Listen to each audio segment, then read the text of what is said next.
Hey there, friends. What is going on? It's Codiak here, one half of the team behind Legacy Gaming, and thank you for joining us for this exclusive Biomutant live stream event. Today, we are excited to be joined by Stefan Ljungqvist, the creative director behind the game. Stefan, welcome to the channel. How are you feeling less than 10 days out from the launch of one of the most anticipated games of 2021?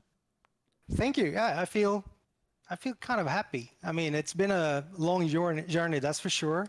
And but I'm really happy that I wasn't alone in this. So there's up till less than 20 in total. So let's say 19 other brave souls that went on this journey together with me. So yeah, you come to the end of a big thing like this. I've done it before. Most of the people on the team, they have not done a big release like this, or not even done a release at all, which is Crazy. Amazing that they can be part of this being the first game. So I'm really proud of what we have achieved together, and it's kind of crazy when you look at it. I mean, for us, it's really hard to to kind of see the game for what it is, like as if we would have played it, and it will take us some time.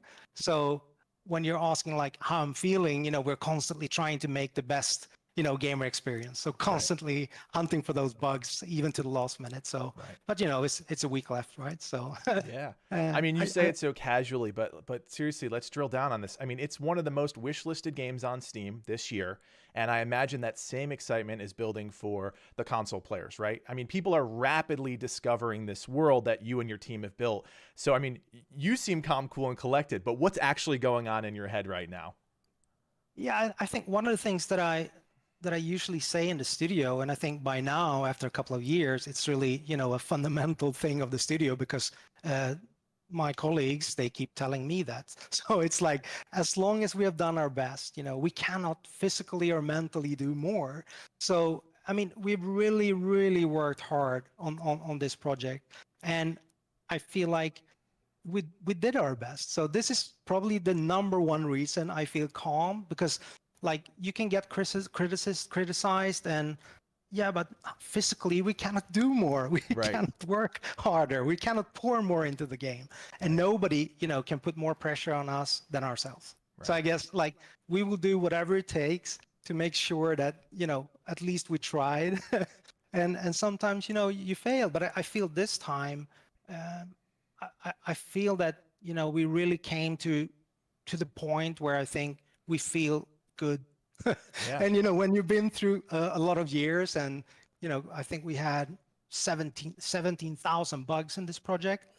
That's quite a lot. We're less than 1,000 now, and usually games ship with bugs. I've said this before. It's nothing strange. All of the games that I've shipped before ship with bugs.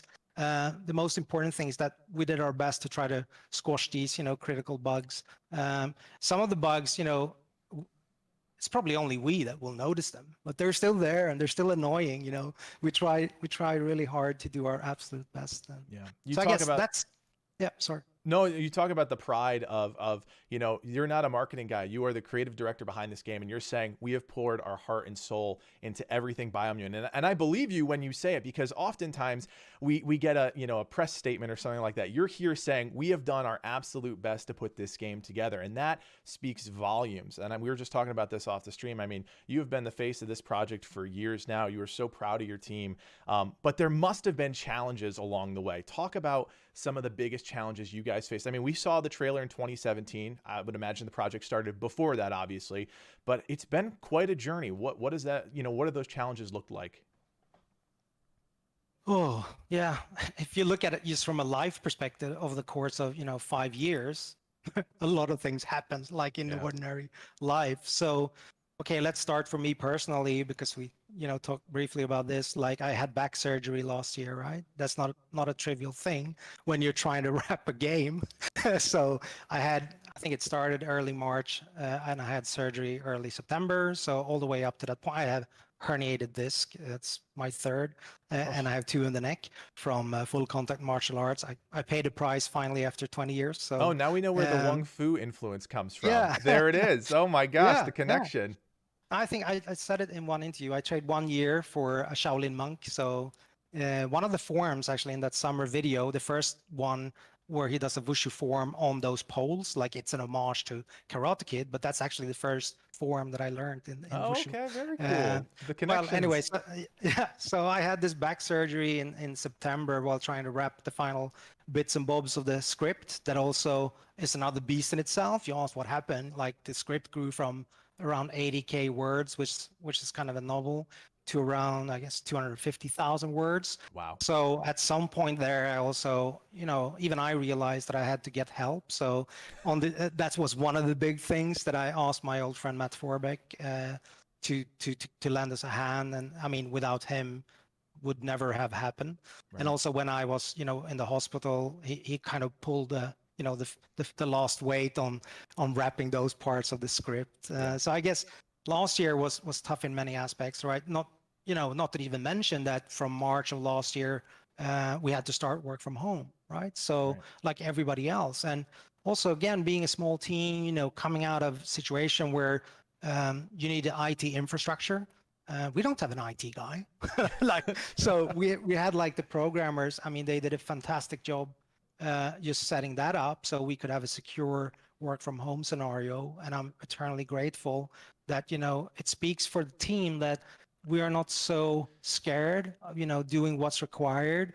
And everybody's kind of, I'm not saying that we're doing everything, but a lot of the people on the team, they have more skill, like a variety of skill sets, which also helps, for a better understanding of the difficult decisions that we are making. Right. So And that's the nature of small that was teams, really, right? You're a jack of all trades. You may be a programmer, but hey, maybe you have to jump in and do some Foley sound or, write a little bit, whatever you need to do. With a small team, those qualities within the people are usually exemplified.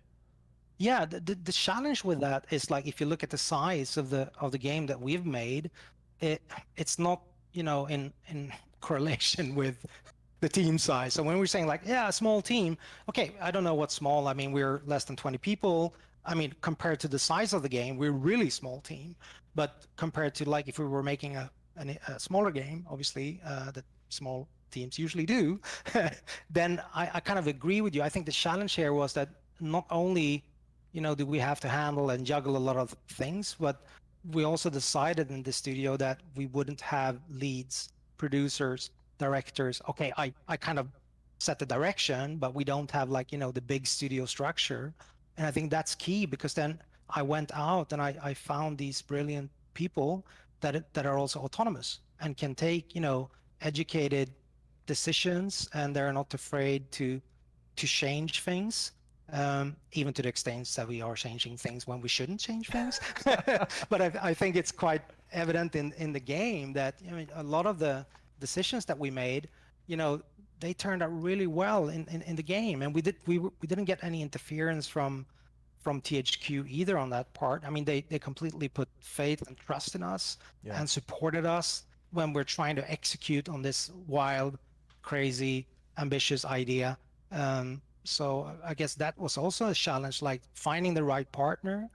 I mean, in 2016, 17 there, where we felt like, okay, we have something here, we're going to get ready to find the perfect partner for this project. I was kind of scarred a little bit from, let's say, 10, 15 years of previous work that I did with bigger partners. I mean, that has, a lot of advantages too, but for me personally, I felt like I'm telling this story of, like, yeah, make it brown, publishers, they kind of want to interfere with the game, and sometimes they are right, but sometimes they are not. And sometimes they are making decisions, in regards to the game that have, a fundamental consequence without realizing what they're actually asking for, or they're saying you just have to add that and you're still meeting those deadlines, etc. So the idea with the studio was to turn this on its head a little bit and go back to, I used to be part of a pirate group in Sweden when I was young, really young, on the Atari ST. It was one of the world's most renowned pirate groups. I can say this now, but we made demos. No one's coming for you now. Yeah, we made demos. So, you learned a lot there. And I think that structure is similar to what you were saying. You had to do more than one thing. And also when we started the first studio back in 99, we had the same kind of structure. So for me, it was more like going back from not spending too much time writing design documents. I can talk 1 hour about that alone. I'm not saying that we're not writing them specifically, but not what I call the fluff or, yeah, let me write a document around how the camera works. Right. Really? You're talking about the I mean, things that matter. yeah, so and we're very data driven. That's another, topic on how can you structure a game like this with so few people. We're very like data oriented. So, but I guess, yeah, finding that right partner would have been one of the biggest, most important things. And I'm really happy that we teamed up with THQ and everything. I mean, we went out and announced the game at Gamescom 2017. Yep. We were 13 people then. Wow. And earlier that year, we signed a deal with THQ that, allowed us to say, okay, we will take responsibility for the development. And if you can give us just, some of the passion and energy that we're going to put into the game development for everything else that we don't have to do. I mean, it even goes down to administration and those support mechanisms, Let but us also make the marketing. The game. You guys worry about some of these other things that will just distract us. Yeah. And they were like, yeah, we're going to help you with whatever you want. So you just have to say. Yeah. And I mean, it sounds crazy. It sounds like a dream for a developer, right? So, but for us, I think it starts like the more responsibility that you get as a team, it was even more important for us to deliver on that, if that makes sense. Yeah. Like if you're going to Gamescom and you know that we are the guy, like nobody else is going to tell us if this is good or bad, or, I mean, obviously they see what we're doing, right? It's not that we're just working and surprise them with something, but we were responsible for that. And I felt like when we came down to Gamescom and saw what they have done for us, 2017, it was by far the largest booth that, like, for a game that I've been part of developing, and I've been fortunate enough to work on some really big games, but this was big for us with Biomutant. And I also purchased these humongous billboards, the big one at the entrance. So it's like I almost had a tear in my eye and I couldn't believe it. So already at that point, you kind of felt like we made the right decision. So later that year, we also decided that we wanted to be part of the family. Because that's also another thing. Like, I mean, I always been part of, a third-party independent developer. So that means that you have to travel the world, you have to pitch, you have to sell constantly, you have to sell new projects. So at Avalanche, me and Christopher, we were spending a good deal of our time, on airplanes, conference rooms, constantly pitching. For 3 AAA games, it's a cyclic thing. So not only do you have to deliver, you have to sell new projects, right? So on that topic that's not also, a factor, right? Because you're under the THQ, you're part of THQ now. Yeah, since 2017, and that also meant that, for me personally, I could also focus even more on the game. So that's do those two factors. Like, okay, we now have a better security in terms of focus because we are now part of and I never, worked at the, let's say, publisher-owned studio. Was always third party, and that meant for me, like, a big percentage obviously has to go towards running the company. I mean, I'm not going to jeopardize the people I love and I work with, so that's going to always be my number one priority. So being fortunate enough to get this opportunity where you can go in, and THQ said, okay, we're going to help you with everything else. So for me, it was super, and also for the future for the studio, right? Like, okay, when we're coming to the point eventually where when this game is out, okay, what's going to happen next for the studio? Like, if you're a third party, I was, at this stage, I was already forced to, we would have had to sell the next project. So that meant, like, maybe this autumn already, like the past autumn, I would start, traveling the world and selling the next game. And what would have happened to the quality of our game, right? So this is, everything is interlinked. So I think all of those decisions that we made throughout, this journey were really good ones for the studio and for the team. Also looking forward. All right, so let's talk about some gameplay stuff. A lot of questions. We're not going to get to community questions quite yet. I got a whole list of them for you. Sure. Fire away. So let's see what we can get Stefan to talk about today, guys. So first question for you. We've learned a lot about the Aura system over the last just couple weeks, right? That's something that was kind of a secret up until 2021. What are the gameplay implications of that? We know it's tied into the story, but are there other aspects of the Aura system, light and dark, that are going to tie into gameplay systems? Yeah, so this was continuous question in the studio, like how do we want to do this? And a game that I really like is Infamous, or a series that I like. I mean, they kind of play with certain aspects of this. Other games do too, but I like Infamous like as a reference point because it's, you know, open world. It's kind of focus on action, focus on abilities, which is quite cool. So, I mean, obviously there are not 20 people, and so it's a little bit different. But for us, it's like, are we going to tie gameplay mechanics into the aura? Because like you were saying, it's very integrated in the dialogue. It's to the point, like if you watch, let's say, a streamer play it, you might even not notice it because, you know, it's so integrated in the dialogue that we're not trying to put it on your nose. Right. I'm going to touch on this very quickly because it's quite interesting. We did some testing, and then I'm going to come back to the gameplay because I call it gamification. So what we did originally is that we actually highlighted the dark or light answer. Right? Yeah, and if you go back into your old footage, you actually see that in some of the demos you released. You see plus 10 light or plus 10 dark or something like that. Yeah, and what we found is like people, like even those that would have read and listened to the dialogue, they didn't. You know, they were like, yeah, okay, move on. Okay, I want light. But, and it kind of really had an impact on the experience of the game.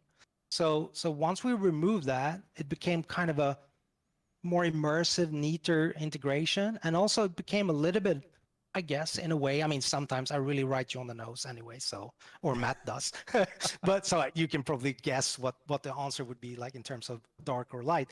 But it became a little bit more interesting anyway. So that's how would you get, you know, the score? And then we were looking. I'm not a fan of what I call negative game design, like so locking me out of content. I'm really not a fan of that. Mm-hmm. So we got this other question, I think, on Twitter, and we talked a little bit about skill trees, etc. So we had skill trees originally in the game, and when I look at aura and abilities, because that's the connection in terms of you talked about gameplay factors. The natural way would have been probably to say, oh, here are the dark mutations or sign mutations, right? So you can only unlock those if you're dark, and here are the light ones. When we were playing, they were always like, oh shit, I can't use that, right? So Per, one of the coders, I think it was Per, he said like, yeah, why are we not allowing both? Because it's pretty much in line with, you know, the narrative, because we're constantly saying, you know, a little bit similar to Buddhism or Yin Yang, you know, everybody has a little bit of light and dark. And when that came up, it's like, yeah, I'm so stupid. Why? So it's not a seesaw. It's everybody's got a little bit of both, and you can get to, you know, you said dark and light mutation, so you can get to all of them because there's a little bit of good and a little bit of evil in all of us. Yeah. So you have to monitor that score, but that also creates then kind of a meta thought. It's like, oh, how can I balance this score? To get the powers that I want, and eventually kind of get to the result that I want when role playing, if that makes sense, in terms of the narrative. So I would say that's the more clear cut, you know, gamification part of the aura system. And we stuck with that. That felt kind of, it feels good. It felt the right decision when it came up, and we stuck with that. So I really like that. Great. Well, you talk about not wanting to lock players out of content. I know that's been a thread. I've watched all your interviews. It's been a thread of something you've talked about a lot. There is always going to be confusion. That's just the way, I mean, we see comments, the same comments on every video that we put out. So I think this is a great time to clarify what the mercenary class is for players. People are worried, if I don't pre-order the game, I'm never going to get this. I'm going to miss a huge part of the game. That's not the case. Can you just settle everybody's anxiety about the mercenary class? Yeah, basically you're shortcutting some of the weapon skill sets or equipment or gear, right? So if you want to look like this badass samurai that he does, you can find that in loot, right? So that gear is not locked out for US player. But if you want to start with it, that would be the option that you would go with, right? If that's the decision that you want to make. So I think that's really important. I really think so. The other thing is like those weapon skills, like I said, people are, I mean, it was a really bad choice of wording to mention claws. I would have been upset by that. The team would have been upset by that if we were gamers. It's like, fuck that shit. Are they locking out of class? I mean, we would have had the same reaction. And now it's our game, and we're like, oh no, it's not 100% the class, right? It's like if you're locking me out from Barbarian and Diablo, it's like, of course, I'm going to get pissed. Right. But that's not really the case here because it's not the class definition. It's not the ordinary or standard class definition in our game. So I think we said eventually like, oh, it's more like a loadout. So exactly what it is, it's your starting weapon skills and character perks, and it's that gear that would allow you, in this case, it's dual wield one-handed slash weapons. And so, but I mean, if you're saying, oh, I'm playing as whatever, commando, and the first thing that I'm going to do, if why you now decided to play commando, if you want to do that, is to unlock the dual wield one-handed slash. You can do it in that aspect because it's the base of weapon skill, right? So that's also a little bit different compared to other RPGs where we are not locking you out from, oh, here are all the weapon parts, here are all the skills, perks that can only be usable by let's say a magic user. Right. We were quite early saying that like this is not a game.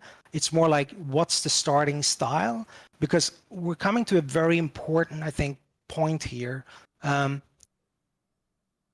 Loot is very important, and I guess we kind of alluded to that. So what happens if I'm playing as commando? Let's say that again. So I'm starting as a range base, like, and I find constantly I'm finding these really badass melee weapons, right?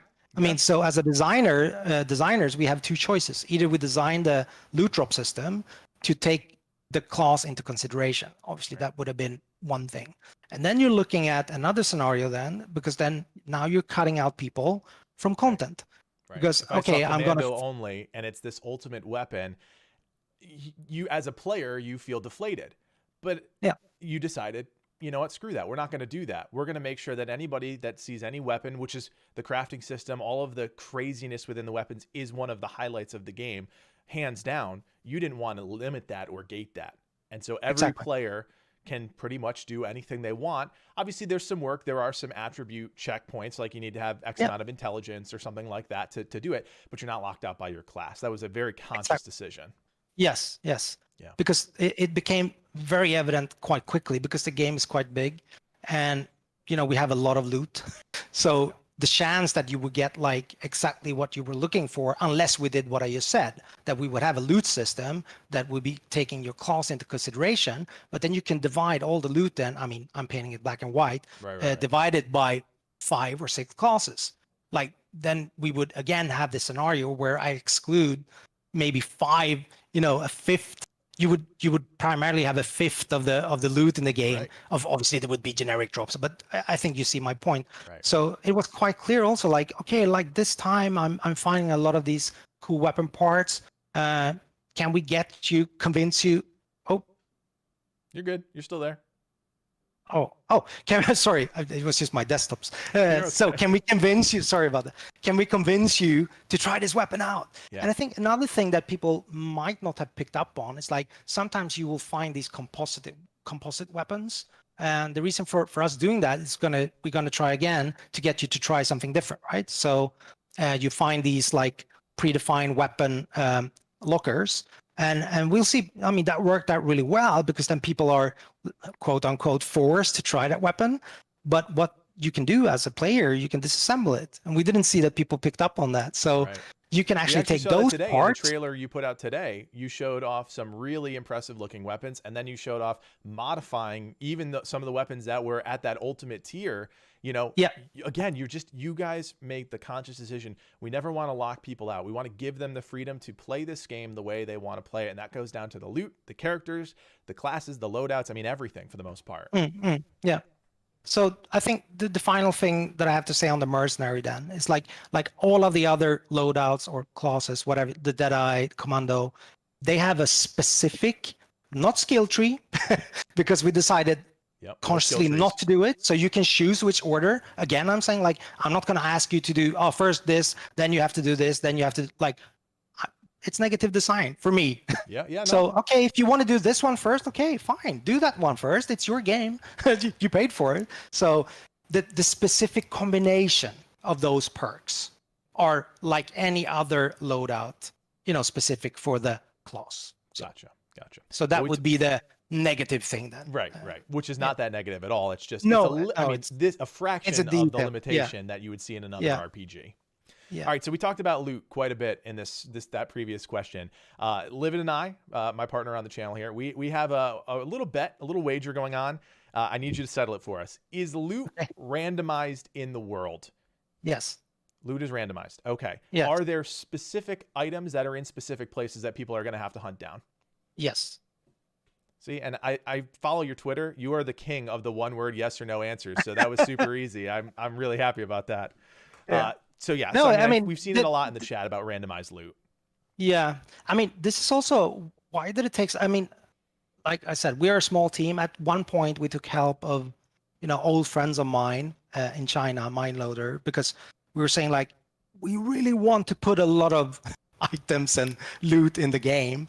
And I mean, even though our artists are super, super talented, like there's only a certain amount of hours for every day. And they're also working on multiple aspects of the game, right? So we were saying, okay, what's an isolated thing that we could get help with? And we decided then to get in some part, these loot items. So what I would go back to also to say then is loot is always randomly dropped unless we kind of show it to you. I was mentioning those lockers, right? Yep. So you will probably see immediately, okay, or this is like a full hazard suit, biohazard suit or protective suit. Then you kind of see that. A lot of the side characters also have special rewards. So this is why I'm saying like it might be worth, checking the world out, because they might give you something to craft with, or, a very special reward at times. But one thing is kind of standardized, and it doesn't come from me, it comes from the team. Like, put the colored glow on the loot boxes or whatever. Love it. Which is very standard. Yep. So that's from the team, it's not from me. So that's a hint. So what that means that when you find a loot box like that, you're guaranteed to have a drop of that rarity. Gotcha. But you can still, you have a small chance of getting a good, like a higher tier loot drop from other things as well. Right. And that also plays into the other, when we're talking about loot, because maybe you're not going to ask the question, but let me answer it anyways then in advance. It's like this material and quality thing, right, and also the perks. So each like kind of weapon bit, they have those three aspects, and also have a chance on what we call meta effect, but a hazard effect, this electricity part or frost, etc. How does the luck component work into the loot? Because we've seen it at this point. We know the character customization screen, there's a loot chance component to luck. What is that? I mean, obviously we're never going to know the coding behind it, but what is the implication behind it? The more luck I have, the better chance I'm going to get a higher quality item? Yes. So basically, I used to play a lot of D&D, right? So it's nothing too complex. It's like if you roll for a treasure in D&D, you have a loot table. It's a certain percentage chance, right? So it's quite straightforward. Like if you buff your loot chance, you're gonna increase your chance of ending up on the higher tier on that table roll. And is that across the board, rarity, quality, material, or is it one specific component of the loot? Then you go into a little bit, math. Gotcha. So I want to keep that. I don't want to do math. No math. Yeah. All right. But so basically, if the bit itself is a high tier rarity, the chance of oomph in that with other things is a little bit higher too. So. Gotcha. All right. Let's change gears. We saw today in the explanation trailer a mech mount. Let's talk about mounts for a quick second. There are a lot of completionists in the RPG, specifically the open RPG world. Is there taming in the game? Can you describe that system a little bit? Yeah, so in general for, let's say, biogenetic or living creatures, there's two ways of acquiring them, generally speaking. So one is like taming them by finding the correct pip. Pip is just a seed. So you look for them, you explore the open world, find that seed, and then you have to find a matching one, the one that matches the creature that you find when you explored.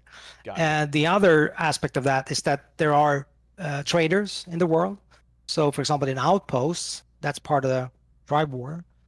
Part of that like resolution of helping a tribe conquering an outpost is that shops are opening. So it's not only good shops for gear, right, for weapons or whatnot.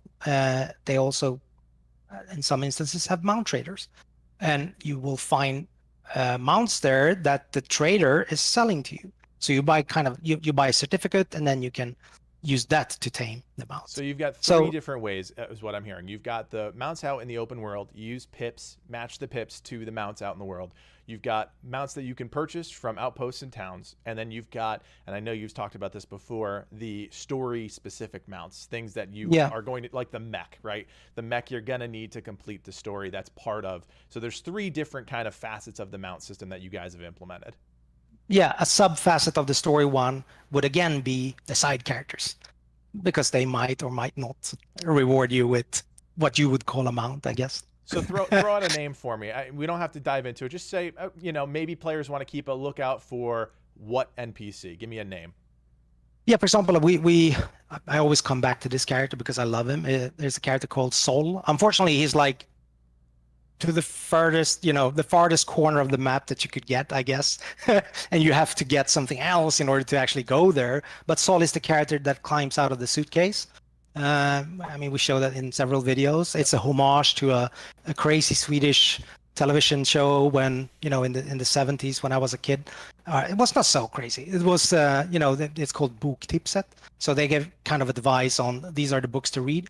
Okay. And it was starting with this animation. And, back in the days where there were no animation in Swedish television. So like as a kid, you were like, oh shit, it's animation. We didn't have a Disney. It was once a year at Christmas, we had Disney.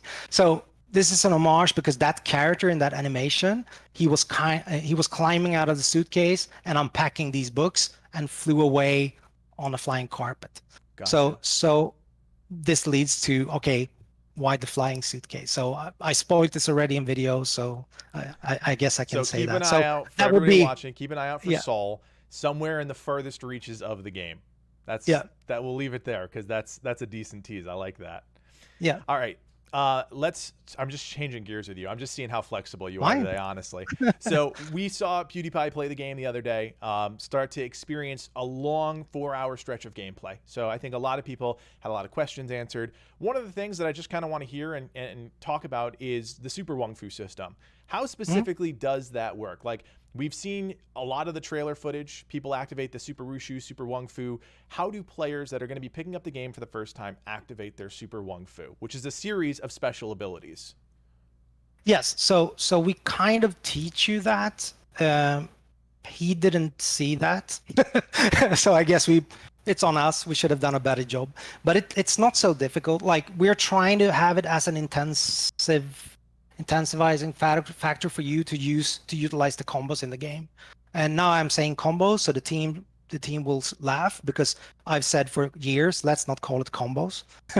A chained attack, because our combo system is a chained attack system. Right. So you chain input, right? So it's a sequence of 3 or 5 inputs that you're giving and that's weapon specific. Right. So if you're looking to the weapon skills, you will see that each weapon type have a series of these. I'm going to call them combos, okay? I'm going to cave in and call it whatever the heck you want. yeah, but I know that the team is like, yeah, I told you. It's combos, okay? So once you perform a successful one, you'll fill out one of these 3 little characters in the UI. So you get essentially 1 out of 3 some Super Wung-Fu requirements. So when you have 3 of them, so when you've done 3 combos in a row within a certain amount of time, you will activate the ability to unleash Super Wung-Fu, right? And when you do it, you get that timed window where you can use 4 different styles. They're also a little bit different compared to, they're using 2 of them are using the weapon you're actually equipped with. So I hope I answered the question. So I think going back to those combos, because I think we had people are like, there's only 3 here. Yeah, but Yeah, they're per not. weapon type. So And it ties yeah. into those comic words on the screen. We've seen, Mhm. it's people who don't know a lot about the game. They're like, how do I turn off those comic words? Like, well, the comic Yeah. words are really important because of Yeah. those chain attacks. Like, if you Yes. watch the trailers and you really break them down, you'll notice, like, you see the icon at the bottom of the screen that says, cursed beaver, and then you see the character do a move, a special move, and that's cursed beaver. So it's really informing what you're doing in the combat setting. Yeah. So it's even like when you have this also, we're trying to always help you if we can, like to do cool things. Right. So even if you're used like, yeah, I'm gonna button mash this, like we have some systems that would help you to get some cool scenarios. But if you're like even one step above that, so you're paying attention to what's gonna happen on the screen, like I press this button, I press this button. If the third input would lead to a combo, this is what you see on the bottom right hand screen, right? You see the input you have to do next to trigger a cool move with the weapon that you're currently equipped with. Yeah. And exactly what you're saying, if you're successful, you will immediately get that feedback on that move. So I guess this is one of the things also like coming into gameplay when we're reading feedback, from people that are watching videos, we're not getting the same feedback from people that are playing the game. I mean, to my knowledge, and I've been working on this game for quite some time. So, but I mean, I'm the same person. I'm watching the game and I'm focused on different things. When I'm playing it, I'm not seeing, like, the depth of field would be another thing. Right. This was a big topic in the studio.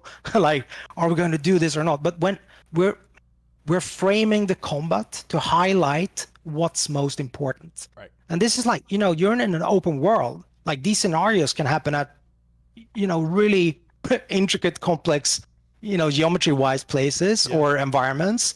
So we felt that once we had that going, it felt, more focused. And when you're playing it, you can feel, I think you can feel that. And the team, I mean, obviously everybody in our team, the way that we go forth with these things is that we take a vote on it. Okay. So it's not like I'm not saying, yeah, let's do this. Sometimes I have to do it because there's so many different opinions. So it's not like, we have to make an educated decision based on player feedback from focus tests and what we feel. So, but I think that's also part of the charm with the game, that it's a consensus in the team for almost everything that we have done. And then we are kind of happy with it. So I strayed a little bit there, but coming back then to the comic effects, yes, you can turn them off.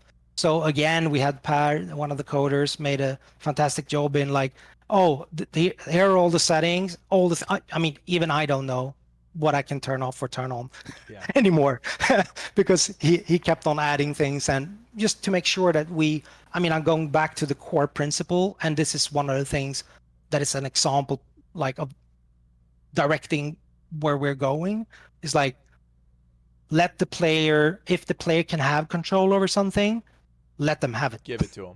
Like that's the core principle. If we can do it, right? We're only human, like we're a small team. Yeah. So that's I guess that would be one part. So most of the things that you're reacting to, that you're seeing, you could probably, tweak in the settings. Most of them. All right, so we've got obviously over 1,000 people watching right now. A lot of questions. I'm gonna kind of boil down a couple of them to maybe just help inform the audience that may not know about things. You've already said on Twitter, New Game Plus. When players beat the game, they get one of the endings, light or dark. You've said that too. What does New Game Plus look like? Yeah, so basically we don't force you to do the first hour, let's say the first hour. It depends on how fast you play. You said PewDiePie played a game. He played it in one way, but there's a certain point in the game when we stop holding your hand, right? So the game is kind of front-loaded in terms of, setting up the story. It's because once we have set it up, we're gonna give you everything, right? You can go anywhere, right? The world opens up once you get past. Yeah, so we have to have a certain point. I call it the pinch point. Like up to this point, we're gonna try to make sure that you know everything you have to know, and it's both related to the game, but also then the narrative wrapper or whatever. And there's like, if people haven't watched the PewDiePie stream and they don't want spoilers in terms of the narrative, don't watch it, because it's going to be some spoilers there. I mean, there's a lot of narrative baked into pretty much everything in the game, so it's hard to miss the spoiler. If you're watching 4 hours of gameplay, you're gonna get something. Yeah, but that was not the intention either. So he was like so in it that he just continued playing. Right. So we got the question like, are we gonna stop him? And we just let him, because I mean, he didn't. Those 4 hours, like if you play the game, you will see that the game is much bigger than that. Let's just say this: he didn't do that much. No, he didn't do that much. No. So in a way, we were kind of happy to see that, right? So gonna go back to New Game Plus. So one of the things that I got some of these questions is like in the beginning of the game, we're kind of, let's say, quote unquote, forcing you to choose one of the 6 tribes, right, to ally with, and we're setting you up with 2. So I think one of the things that people might or might not have picked up on is that you can change the allegiance, right, at a later point in the game. But the first choice is either light or dark, right? It plays into those initial important choices, because already from the get-go, we're kind of asking you to say, what's my end game? You know, what am I striving for in terms of, you know, the end of this session, right? So that's allying with a dark or light tribe. But there are 4 more tribes, right? So maybe you want to ally with one of them, and you can do that. You can switch allegiances. You can try that in the game. So basically in New Game Plus, what we're saying, when you're starting, I mean, you keep all your gear, all of that. So that's nice, all your skills. So it's more like, people, what's the end game? Yeah, my gut feeling is that, because we were saying like, okay, what will be one playthrough if you're a normal player? It's very hard in open world games, right? So but I think it looks like what I said, 12, 15 hours. If you're PewDiePie, you're going to have to spend a lot more, I guess. And it's just an indication.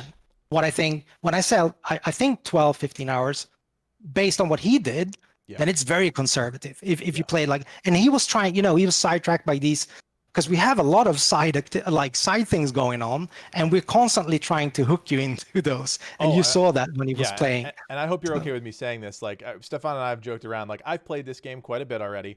You are spot on with your playtime, and I'm a decent gamer, and you are spot on. It's very rare that you get a developer that says this is how long the game's going to be, and you're pretty bang on. And it's pretty cool, because I, from a content creator perspective, was working to find out everything, go through the main story, then find out all the other stuff. I mean, a person like PewDiePie, a casual player, I think you're talking 60, possibly 100 hours with this game, and they're going to love that. They're going to love it. Yeah, I mean, this is why I'm constantly saying, like, try to explore the world, and stuff will happen to you that will deviate from the path, and this is what happened to him. So, I mean, he forgot about the tribe war. He forgot about, like, he even got the quest to defeat one of the world eaters, right? And he was like, oh, I'm going to do this, and now he went to this big, this is not spoiler, like there's a like, let's say, a front line between 2 tribes warring, and you have this big huge creature with a pajama. He has a pajama. I know, a one piece. It's stupid, but what can I say? It's hilarious. What are you talking about? It's not stupid at all. It's perfect. So this is, I cannot say, this is how my mind works. So okay, but it was really fun, because, you know, he doesn't die in games, I was told. I didn't know. So he doesn't die, but obviously in our game, he died a couple of times. And in this particular fight, it became, I think it became a matter of pride, right? So I don't know how many, let's say he was there for 20 minutes trying to take on this boss. I think so. So, I mean, he was clearly under level for that fight. Right.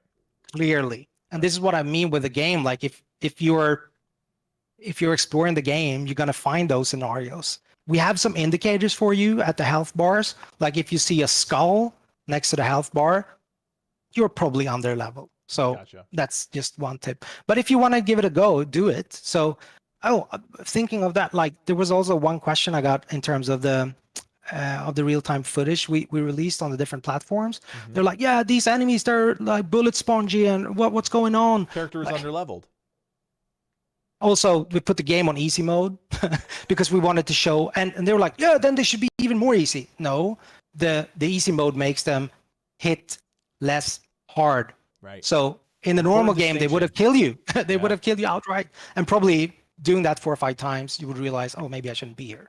But the purpose was just like kind of show you a little bit more in the game. It would have been quite stupid to say, oh, let's go there, die, and or choose a very simplistic scenario with 1 or 2 guys or whatever. We try to give you a little bit of, flavor of, let's not say standard scenario, because there are crazy things that's going on even with, when you meet these kind of humanoid guys, because they have different behaviors. Yeah. I also got the question, I'm not straying a little bit, but this is important thing also, like he was saying, yeah, the small guys, they're tougher than the big guy.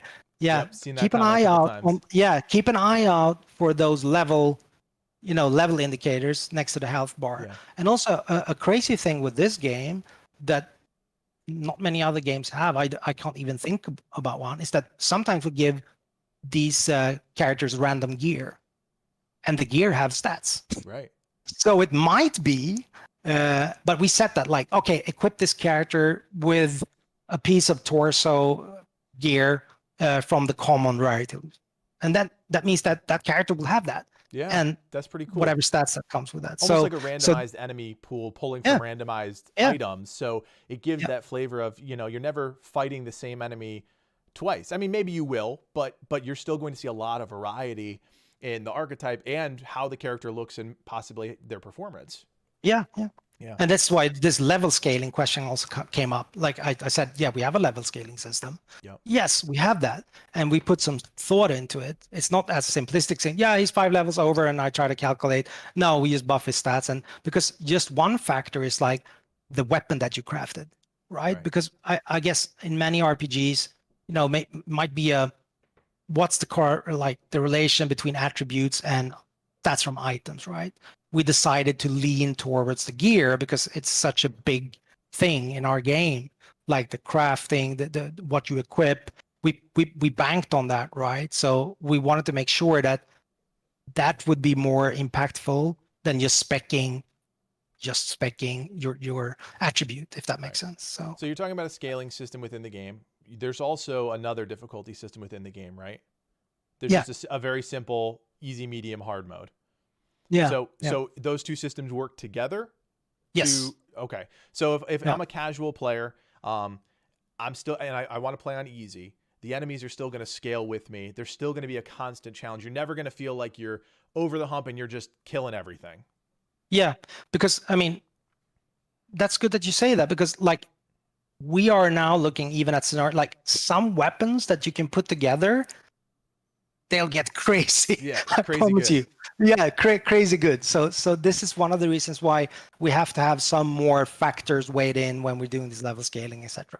Because so if you get too overpowered, and you're rolling through everything, it's really not fun. Let's be honest. Exactly. Yeah, exactly. Yeah. So and also there's one final thing. Like the map is diamond shaped, right? Like it looks like a square, but for us it's diamond shaped. So you start in one corner. So the game is also designed manually in a way like the further out you get into the world, the more difficult characters or the enemies will be. So again, if you just start and you just run as far as you can get into the map, obviously there are things that we do to gate you. You talked about the vehicles that you get or whatnot. There are other things like the hazard zones. Yep. But you can do that, but you're gonna get into trouble. So you've got multiple. It's not our fault if you do that. You've got multiple difficulties. So you've got just the basic, choose your difficulty. Then you've got the scaling. Then you've got the design that you've put into the world. Further you get towards the tip of the diamond or moving through the world, you're going to find more challenging enemies. So there's multiple systems at play here. That's the depth that you guys are striving for to make sure that the experience never gets too simple or too vanilla for a player. There's always a little bit of a challenge there, and because of the way the systems work together. Yeah, and that's hard in open world games if you're gonna allow the player to go, 8x8 pretty much everywhere. So yeah, it's not trivial. Gotcha. But we did our best. I think it feels good. All right, so we've got about 10 minutes left. I want to keep this to a tight hour for you and for me. Let's answer some more questions if we can. Biggest question right now, I think, surrounding this game, and I know there was a note last week about possibly details coming this week. Can you talk about next-gen performance at all? No. Okay. Are we going to find out this week? Yes. Okay. New trailer? Maybe? Okay. We'll just have to wait and see. All right. All right. So I can't comment. That's one of the biggest questions. This is also some things when I feel that I like there are things that are prepared, well in advance. Like we got this question, a couple of weeks ago. Why are they not talking about the performance on the base consoles? Why? Yep. Hey man, we were preparing to give you what I said, Yeah. not like to show you something, Right. and it takes a little bit of time. It's a rollout. It takes time. Yeah. This all can't. I think people just expect you to dump everything in one day. Here it is. Sift through it. It's just not the case. It's not feasible. No. Yeah. But people. There's also okay. discussion So on this. Will how people can know? we. Will Yeah, people sorry. know about the next gen performance before they have to make the decision before the game launches? Yeah. Okay. I think that should satisfy most people. I would hope. Yeah. Yeah. Great. Yes. All right. Let's talk about legacy. Not me, legacy gaming. Let's talk about legacy of Experiment 101. And I hate to do this to you, but you're a week out from launch, and looking back at your time with this game, starting back, what, 2016 is when you started, or 2015? May 21st, 2016. Okay. That's when we started this version of the game. And there's a story before that, but we have limited time, so we'll save that for another day. Save that for the next interview. So Yeah. the question I have for you is, over the course of development, were there any systems that you guys did have to cut from the game? Systems, that's a tricky question. Did we cut content? For sure. Did we add content? Lots more than we cut. So I said the that sticks ratio out to you that you cut that you're like, man, I really wish we could have gotten that in here. No, you said you were happy. Huh? Yeah, maybe the fifth World Eater, but World Eater. it was if we wouldn't have cut that, because it was originally 5 routes. I mean, I say this if you go back in time. Yeah. But the decision was quite easy. Like we were at the point where we're saying the development effort, are we gonna split it over 5 or over 4? Are we gonna put those hours into making the other 4 as good as we can? Or are we gonna spread ourselves a little bit more thin because it was really cool? And it is cool, but it was also, those World Eaters, they're kind of prone to risk, right? They're quite complex fights from many aspects. When you play the game, I guess, you've seen what you're doing when you're playing, and that means that they are prone to risk in terms of bugs, right? So we took that educated decision as a team, even though, at the time it broke our hearts, but I felt like very clearly that it was better to go with the 4 and plays the hours there. And I think that was the right call, and I stand by it. There are other things that we cut that maybe eventually I will talk about because they're quite peculiar. So I won't talk about them today. When you say that, it almost sounds like, and I just want to be very clear here because I know there's already people in the chat talking about it. This game will not live on after you release it, right? There's no plans for DLC or post-launch content. Is that correct? No, there are no plans. No plans. That's my answer. There's no plans. Okay. So all right. So back to the other question, because I don't want to lean too hard on that. Let's get the game launch out first before we start talking about that. But how about any mutations or abilities? You must have had a huge pool of ideas. Yeah. And you boiled it down. Anything that fell off and didn't make it into the final game that you really liked? It's also quite interesting because the way that it was done is like, oh, we're gonna make all of these, right? So what we did is that, again, we're making these together as a group, so everybody could chip in. For me, the problem is not the ideas; it's like executing upon them. So what I did is like I provided this list with I don't know how many crazy ideas. There was a lot of them, and then we kind of looked at or the guys that were going to actually implement it looked at them and it's like, oh, that sucks. This is bad. This is not fun. Oh, if we take this one and do it like this, that will be fun. So that's how we did it. So my answer would be, I was not attached to any specific one. I guess, maybe the mucus bubble, the fungi. Yeah, like we were picking the ones where we felt like, oh, this is more fun. This would be more fun than the other one.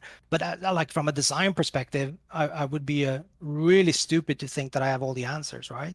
And I never forced like, oh, you have to do this one. Like the only thing, like I try to recall, the dev team would probably correct me, but I think the mucus bubble, that was very clear. I think it was 2018, maybe, or something like that. I felt that would be really good fun to have it. And the mushroom's been there. Like it's just so strange. Yep. But if you look at it, it's not, and even PewDiePie showed this, right? The mushroom is not, it's very versatile. Don't It sleep works on in the mushroom. combat. Let's just say that. Yeah, Don't sleep on yeah. the So mushroom. yeah, so there are a few of them that let's call them like, oh, we have to have that one, Yeah. and there are probably more, but I don't even remember them, right? Yeah. So they cannot be that good. Yeah. Then I probably would have remembered them. So the answer is yes, of course. I don't know how many we have right now from the top of my head, but I don't know how many we started with. I don't know how many we prototyped that went. I know that there are quite a few of them, but we never missed out. Like we only choose other ones, right? So it's not that, oh, it was supposed to be X and now there's only Y. No. If that's the question, it's always the other way around, unfortunately. So like we always added things, which is, yeah, it is Right. what it is. Yeah. But this is also what kind of the DNA or embryo of Biomutant, I think, that we have a lot of things going on, and we're trying to give you variation as you play.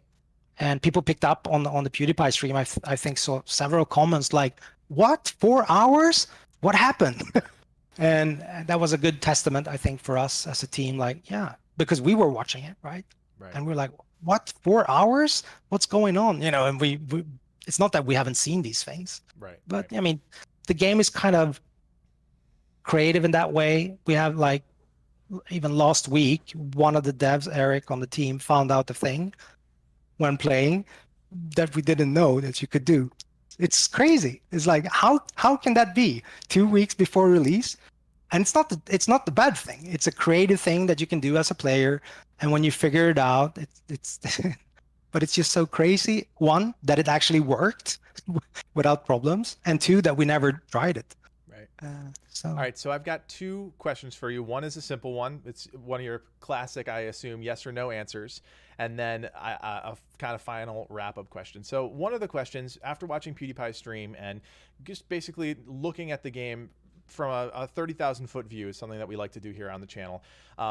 The area objectives, they're very clearly laid out. Like you can see, this is what you can do in this area. One of the tropes of open world games is discovering things that are not laid out for you. Are there secrets in the world that players will, that are not on the path, that players will try and uncover? Are there things like that, or is everything for the most part laid out to give players access to everything?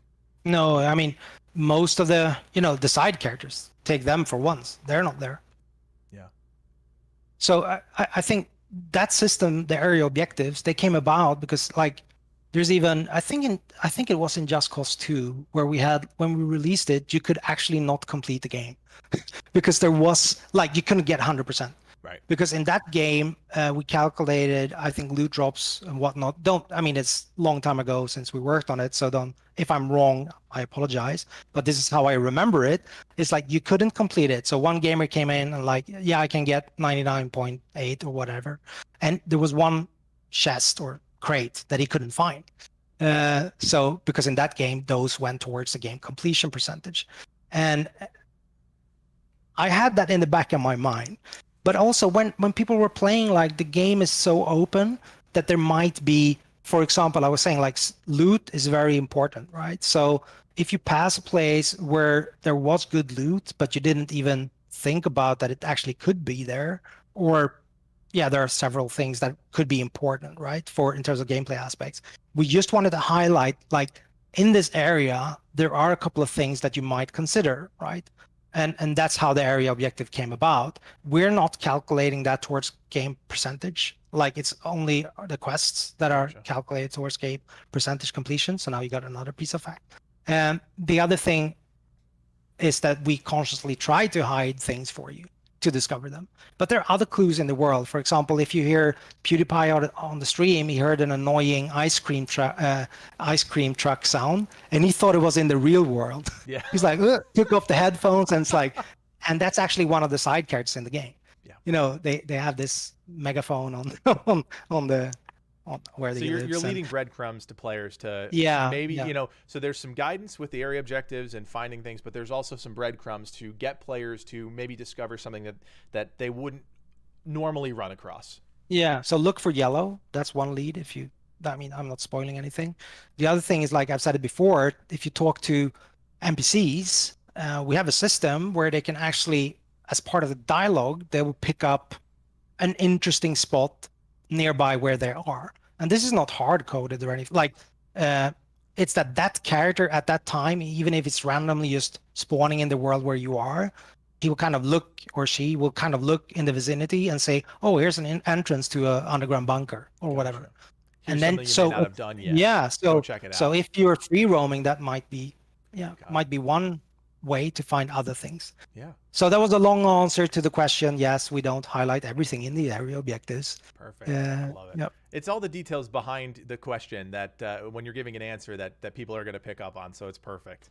Well, it's hard to write that in Twitter though. Like, yeah, right. No, yeah, you know, it's not yes or no, which, you know, I see, yeah. I go through your tweets and like, you're answering questions. Yes, no, there's nothing else. It's just like, is this here? Yep, it's here. Is this here? Nope, but not I mean, here. just even that I reply to it. I mean, that's not so common, right? And there's like a double-edged sword there. I worked on a free-to-play game, and I learned the hard way that, you know, because there are people out there that will take advantage of this and they will never stop asking, or they ask questions like, now they start having an opinion on the way that you write, or so it becomes personal. And so I guess this would be my, like, if I'm going to stay there, I hope that people can respect that sometimes it's going to be yes or no. It's not disrespectful. It's just like, I'm trying to go through, because over the past 2 weeks, there's a lot of people now picking up on this, and I'm just trying to, you know, keep up with everything. It's not so easy. Yeah. So we have a game to wrap these. So we're less than a week away. This has been a huge passion project of yours for almost a decade at this point. What is next? I wouldn't be doing my due diligence if I didn't ask you. Game is going to launch on the 25th across all the platforms.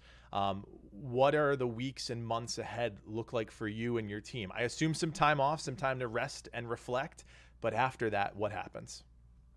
Yeah, I mean, that's a big question for the studio itself, right? So, I mean, I will give you the completely honest answer. We don't know yet. You're only as good as your latest game released. We haven't released one yet. Yeah, it's true. One more week.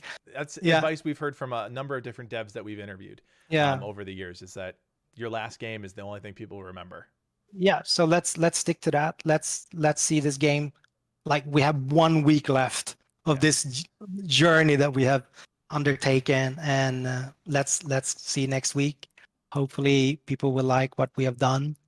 We have done our absolute best. We're gonna watch for sure as people are playing, so as many streams, videos as we can, because it's really fun watching people playing this game. And even for us, after all these years, I really enjoy it. So, and after that, I mean, like you said, we're going to take some holiday this summer for sure, some vacation. Good. So that's, you know, not been the normal thing for some of us over the years, which is natural. I mean, I'm not complaining that we chose to do it, but also, you know, Gamescom is always coming up just after summer. So for us, that means, you know, we have to make sure that people can enjoy something at Gamescom.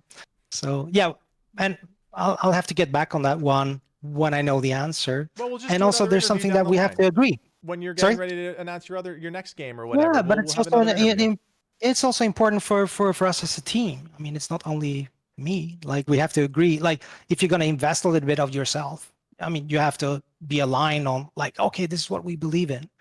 I mean, the common question, I had it before internally mostly, and I said one of the answers would be fantastic if we had the opportunity to make Biomutant 2, because that means that somebody liked what we did. Right. And if we get that opportunity, we're sure, I mean, we're going to look at that for sure. We're going to look at it. I mean, so, but right now, like, that's not top of mind thinking about Biomutant 2. Yeah. Top of mind is like, we're focused on launch, and then we're going to figure out the game plan for the future later. Yeah. That's great. Yes. Well, Stefan, thank you so much for your time. Everybody knows, but Biomutant comes out on May 25th. We've got next-gen information coming this week, hopefully ahead of launch. We answered questions about the pre-orders, the mercenary class, the loot. I mean, we dove into as much as we possibly could. All that is left is to play the game. So good luck to you guys. Congratulations on almost being there. We will most likely tweet at you on launch day to congratulate you. And thank you so much for your time. And it was inspiring. I think a lot of people are excited about this game. Thanks everyone for listening.